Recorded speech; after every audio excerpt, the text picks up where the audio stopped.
Greetings, humanity. Today is Tuesday, February 17th, 2026. Let's grok the news.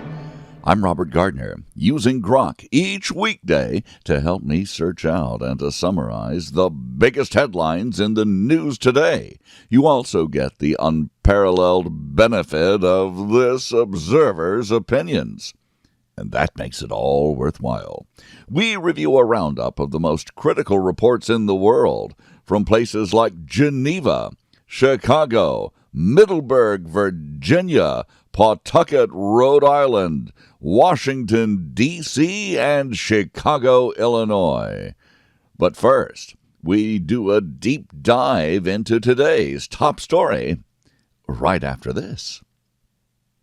M.S. Gardner, my wife, is author of last year's Moon Meridian Prize winner from April Gloaming Publishing, Wolf's Bane, a dark, serious, modern take on an old fairy tale. You've never heard Little Red Riding Hood told like this. It's a page-turning, Southern Gothic story for adults, one that you can't put down. And it might not put you down for a while either. One of those kind of stories. Wolfsbane, available now at thecuriousauthor.com. All one word, thecuriousauthor.com. And now, let's grok the most important news in the world today. Starting with our lead story, Geneva, Switzerland is the dateline. The second round of high-stakes indirect nuclear talks between the United States and Iran are underway now in Geneva, Switzerland, as both sides navigate a tense diplomatic path that could either ease sanctions on the Islamic regime or push the region closer to conflict. U.S. officials, with indirect involvement from President Trump, are pressing for strict limits on Iran's nuclear program amid reports of an American military buildup, including warships and fighter planes in the Persian Gulf. Iran, conducting naval drills in the Strait of Hormuz, has signaled openness to compromise, but insists its program is peaceful and warns that U.S. pressure will not force concessions. And sources describe the atmosphere as cautious yet pragmatic, with Oman facilitating the discussions at its embassy. The outcome could shape Middle East security, global energy markets, and U.S. foreign policy priorities in Trump's second term. Failure risks escalation, while success might open the door to broader de-escalation. This observer wonders about the Iranian people themselves, still waiting for that promised help from the United States, help that inspired them to go into the streets by the hundreds of thousands and to be slaughtered in the streets and the hospitals by the tens of thousands. Dateline Chicago. Civil rights icon Rev Jesse Jackson, the pioneering minister, activist, and two-time U.S. presidential candidate, has died at the age of 84. Jackson, who worked closely with Dr. Martin Luther King Jr. once upon a time and reshaped American racial justice through his Rainbow Push coalition, leaves a towering legacy of fighting inequality and empowering marginalized communities. Tributes poured in from across the political spectrum. This observer remembers that amid all these glowing tributes, Jackson was the most reasonable of the race grifters of the civil rights era, the one who perfected the white guilt trip shakedown of businesses who feared media attention for not paying up. Jackson was marginalized because of being more reasonable than most of those grifters. Dateline Middleburg, Virginia. Hollywood legend Robert Duvall, the Oscar-winning actor celebrated for unforgettable roles in The Godfather and Apocalypse Now, has died peacefully at home at the age of 95. Colleagues and fans mourned one of cinema's greatest performers, whose career spanned decades and helped define American film. R.I.P. for one of the greats of this generation. Dateline Milan Cortina, Italy. The 2026 Winter Olympics in Milan Cortina are overshadowed by a growing curling cheating controversy. Multiple teams, including Canada, Sweden, and Britain, face accusations of double-touching the granite stones that they slide down the ice with such grace and accuracy.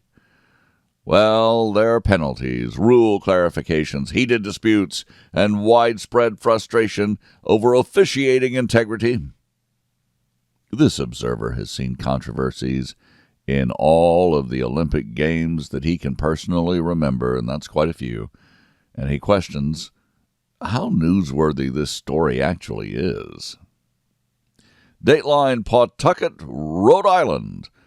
A targeted shooting at a youth hockey game rink in Pawtucket left at least 2 people dead and 3 injured after a gunman opened fire on family members in an apparent domestic dispute.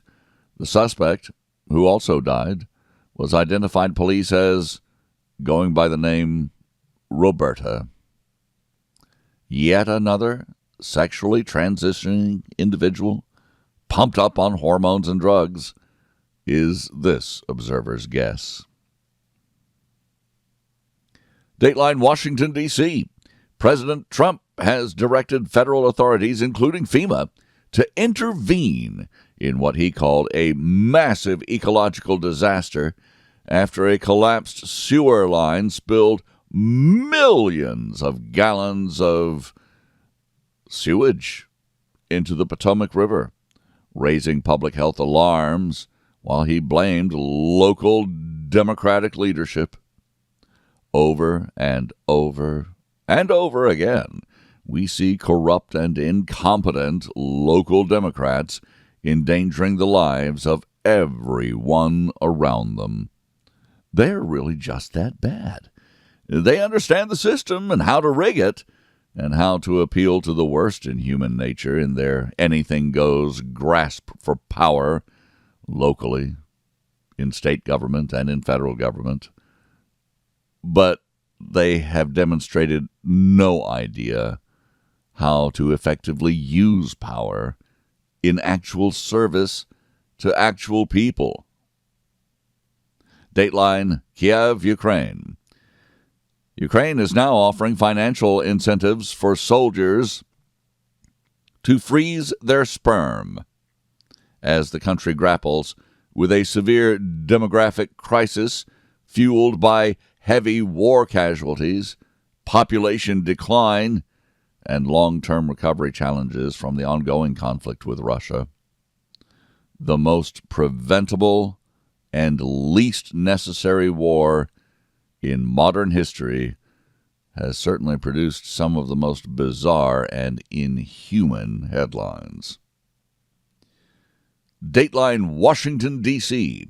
Former Secretary of State Hillary Clinton accused the Trump administration of orchestrating a cover-up regarding Jeffrey Epstein-related files, making the claim during a BBC interview and podcast appearance that of course, reignited scrutiny, they hope, over the handling of the documents, with willing aid from the compromised British press. This observer thinks that old pot shouldn't be calling any kettles black. Dateline Chicago.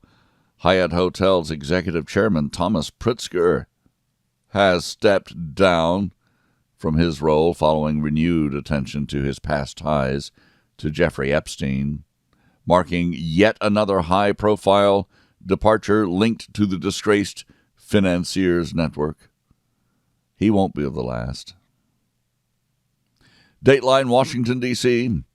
The FCC has issued its final ruling on the controversial Bad Bunny halftime show from the recent Super Bowl, concluding its investigation into broadcast content complaints related to the performance.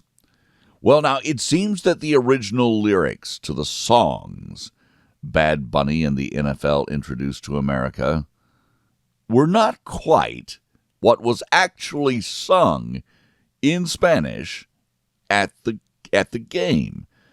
The actual performance was scrubbed of the worst of the perverse filth, leading kids to just find it out later, away from the actual halftime show broadcast.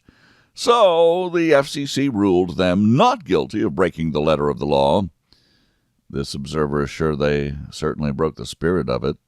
Clever evildoers. Clever. Dateline, New Delhi.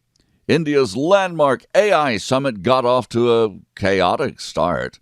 Long lines, logistical confusion, and organizational issues marring the opening day of the high-profile event aimed at positioning the country as a global tech and artificial intelligence leader. Maybe they should have let the AI handle the summit details. Dateline, Persian Gulf. The United States is building up those warships and fighter jets in the region near Iran. A military escalation observed as nuclear talks proceed in Geneva and tensions remain elevated. Two carrier groups, one of them by itself the largest armada in the world. Again, this can't be just for show, can it? The families of tens of thousands of murdered Persians are hoping for liberation from Islamic terror. Dateline, Washington, D.C. Senate Majority Leader Chuck Schumer is pushing legislation to make the Pride flag a congressionally authorized national symbol, advancing symbolic recognition for the LGBTQ plus community. Dateline, Dhaka. Bangladesh's new prime minister was sworn in following his party's landslide election victory, with voters expressing hope that the result will curb government corruption and will deliver reforms. Dateline, Jakarta. Indonesia's military is preparing 8,000 troops for a potential Gaza peace mission as President Prabowo heads to the United States amid active regional diplomacy efforts. Dateline, Costa Rica. American surfer Kurt Van Dyke was found murdered there, prompting a criminal investigation into the death of the U.S. tourist. Dateline, Tokyo. China is applying economic pressure on Japan as the country's economy limps back to modest growth in the fourth quarter, presenting a major early test for new Prime Minister Takaichi. Dateline, Beijing and across the world. Lunar New Year 2026 celebrations for the Year of the Fire Horse are underway globally with vibrant festivities across Asia and high economic expectations in China as families reunite and businesses hope for a post-holiday spending boost.